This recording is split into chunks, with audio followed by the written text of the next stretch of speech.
Formula ఈ car race కేసులో BRS working president కేటీఆర్ను 3 గంటలుగా ED అధికారులు ప్రశ్నిస్తున్నారు. నిధుల మళ్లింపుపై ప్రశ్నల వర్షం కురిపిస్తున్నారు. అరవింద్, బిఎల్ఎన్ రెడ్డి స్టేట్మెంట్స్ ఆధారంగా ప్రశ్నలు వేస్తున్నారు. కారు రేసు ఒప్పందం చేసుకున్నది ఎవరు, కేబినెట్ అనుమతి ఉందా లేదా, నిధులు ఎవరు విడుదల చేశారు, ఫెమా నిబంధనలను ఎలా ఉల్లంఘించారని ప్రశ్నిస్తున్నట్టు తెలియవస్తోంది.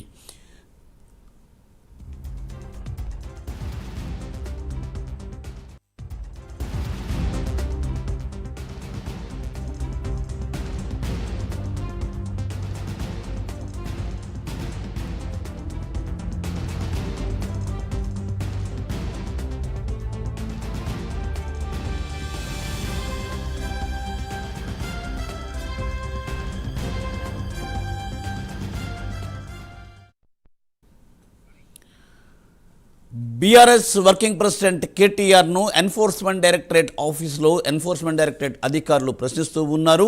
ఫెమా నిబంధనలను ఉల్లంఘించారు, దీనికి కేబినెట్ అనుమతి ఉందా లేదా, అలాగే ఎలక్షన్ కోడ్స్ ఉన్న సమయంలో మీరు అటువంటి అనుమతి తీసుకున్నారా లేదా అని కూడా ప్రశ్నిస్తున్నట్టు తెలియవస్తోంది. దీనిపై మరింత సమాచారాన్ని మా ప్రతినిధి అజీం అందిస్తారు. అజీం,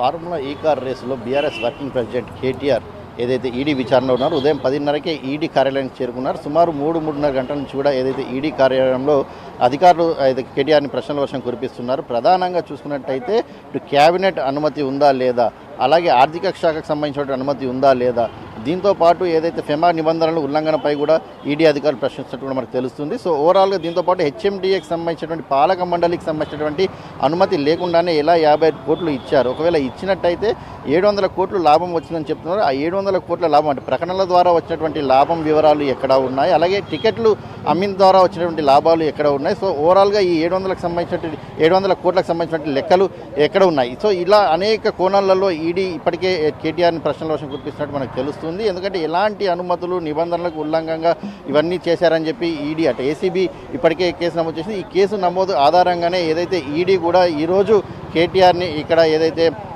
ప్రశ్నల వర్షం కురిపిస్తుంది. ఎందుకంటే ఇంతకు ముందే ఈడీకి సంబంధించినటువంటి అధికారులు కొన్ని రోజుల క్రితం ఏదైతే అరవింద్ కుమార్ అలాగే బిఎల్ఎన్ రెడ్డిని కూడా ఏదైతే ఈ అంశానికి సంబంధించి వారు విచారణ కూడా చేపట్టారు. వారి స్టేట్మెంట్ల ఆధారంగా అలాగే ఈడీ దగ్గర ఉన్నటువంటి కొన్ని ప్రూఫ్స్ ఆధారంగా కూడా ఓవరాల్గా అయితే ఈరోజు కేటీఆర్ని ఉదయం నుంచి కూడా ఏదైతే ఈడీ అధికారులు ప్రశ్నిస్తున్నారు. సుమారు ఇది ఇంకొంచెం సేపు కూడా కొనసాగే అవకాశం ఉంది. సాయంత్రం 5-6 వరకు కూడా ఏదైతే విచారణ కొనసాగే అవకాశం ఉందో మనకు స్పష్టంగా కనిపిస్తుంది. ముఖ్యంగా అనుమతులకు సంబంధించినటువంటి విషయంపైన ప్రధానంగా ఈడీ క్వశ్చన్ అవర్లో కేటీఆర్ని ఎక్కువ క్వశ్చన్స్ అడిగేటువంటి అవకాశం మనకు కనిపిస్తుంది. ఎందుకంటే ప్రధానంగా కావాల్సింది క్యాబినెట్ అనుమతి, ఆర్థిక శాఖ అనుమతి, అలాగే హెచ్ఎండిఏ పాలక మండలికి సంబంధించినటువంటి అనుమతులు కావాలి. ఈ అనుమతులు లేకుండా ఎలా ఇచ్చారు అనే దానిపైన ఎక్కువ ఫోకస్ చేస్తున్నట్టు తెలుస్తుంది. కానీ ఒకవైపు బీఆర్ఎస్ సంబంధించిన నాయకులు కావచ్చు, అలాగే బీఆర్ఎస్ వర్కింగ్ ప్రెసిడెంట్ అప్పుడు మంత్రిగా ఉన్నటువంటి కేటీఆర్ సైతం కూడా ఏదైతే ₹1 కూడా దాంట్లో మేము అవినీతి చేయలేదు, ₹1 కూడా ఉల్లంఘన జరగలేదు అని చెప్పి చాలా స్పష్టంగా చెప్తున్నారు. ఖచ్చితంగా న్యాయస్థానంలో పోరాటం చేస్తాం, దానికి సంబంధించినట్టే ఖచ్చితంగా న్యాయస్థానంలో పోరాటం చేసిన తర్వాత వచ్చే ఫలితాలే అందరికీ తెలుస్తుంది. మేము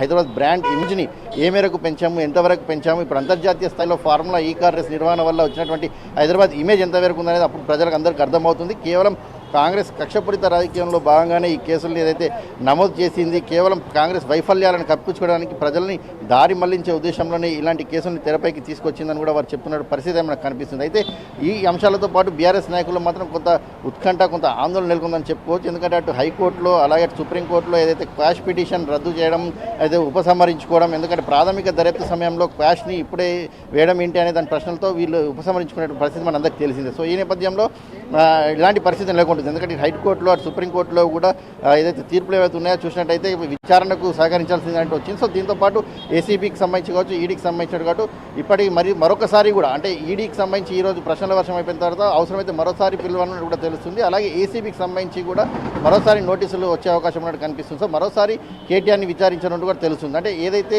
ఏసీబీకి సంబంధించిన అధికారులు కావచ్చు, ఈడీకి సంబంధించిన సేకరించిన ఆధారాలు కావచ్చు, లేకపోతే ఇతరుల ద్వారా తెలుసుకుంటూ ఉన్నాయో అన్నిటికి సంబంధించి కూడా కేటీఆర్ని ప్రశ్నించే అవకాశం అయితే కనిపిస్తుంది. సో ఈ నేపథ్యంలో ఈడీ విచారణ కూడా సాయంత్రం వరకు కొనసాగే అవకాశం అయితే చాలా స్పష్టంగా కనిపిస్తుంది. ముఖ్యంగా నిబంధనలకు ఉల్లంఘన ఏ రకంగా అయితే జరిగింది, దానికి సంబంధించిన పైసలు ఎలా దుర్వినియోగం అయ్యాయి, ఆ లాభం వచ్చింది సంబంధించిన లెక్కలు ఎక్కడ ఉన్నాయి, ఇవన్నింటినీ కూడా పదే ఈడీ అటు కేటీఆర్ ప్రశ్నిస్తున్నట్టు అయితే మనకు తెలుస్తుంది.